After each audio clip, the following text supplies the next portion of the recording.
So we've been dealing with the circle. There have been complaints from both businesses and citizens. Right now, News 8 at 6 o'clock, complaints of trash and the smell of urine prompting the city of Indianapolis to take action along Monument Circle. Good evening, everyone. At 6 o'clock, I'm Phil Sanchez. And I'm Sierra Hignite. Our I-Team 8 has learned that the city of Indianapolis is taking new steps against homeless camps on Monument Circle. Now, I-Team 8's Richard Essex reports the city has ordered the camps closed in the next 2 weeks. I-Team 8 has obtained a video of the mountains of trash that were left on the circle on Christmas Eve. A spokesman for the city tells me that the trash is the result of the good intentions of people feeding the homeless over the weekend.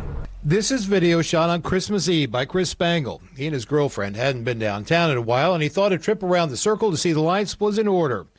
He wasn't prepared for the mess. The sidewalk on the southwest portion of the circle was like nothing he'd ever seen in downtown.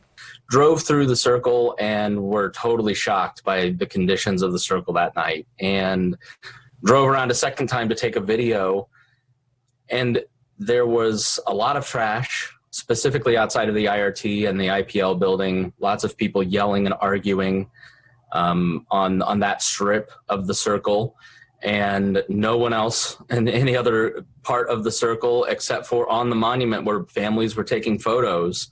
In this video, the trash is piled up along buildings. Groups of people are sleeping or huddled in doorways.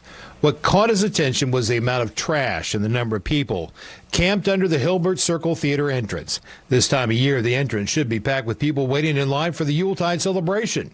He says the Monument Circle is the crown jewel of downtown, and this mess puts millions of dollars invested in the area at risk, in addition to the work of mayors for the past 6 or 7 decades that worked tirelessly to bring the city to where it is today.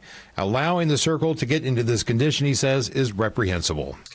And so when you have people coming downtown and seeing the conditions that I saw, it really puts that investment and all of that stewardship at risk. Patrick McPherson of IMPD's homeless unit says the city cleaned up the area on Monday. His unit has been keeping an eye on the circle for several months.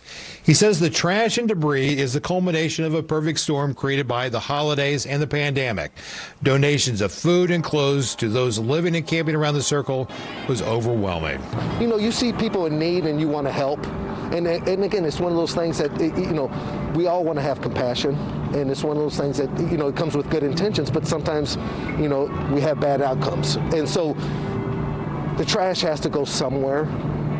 And so it accumulated. The city has cleaned up the sidewalks and has ordered anyone camping at the circle to leave by January 12th. In Indianapolis, Richard Essex, Wish TV, wishtv.com, and follow us on Facebook.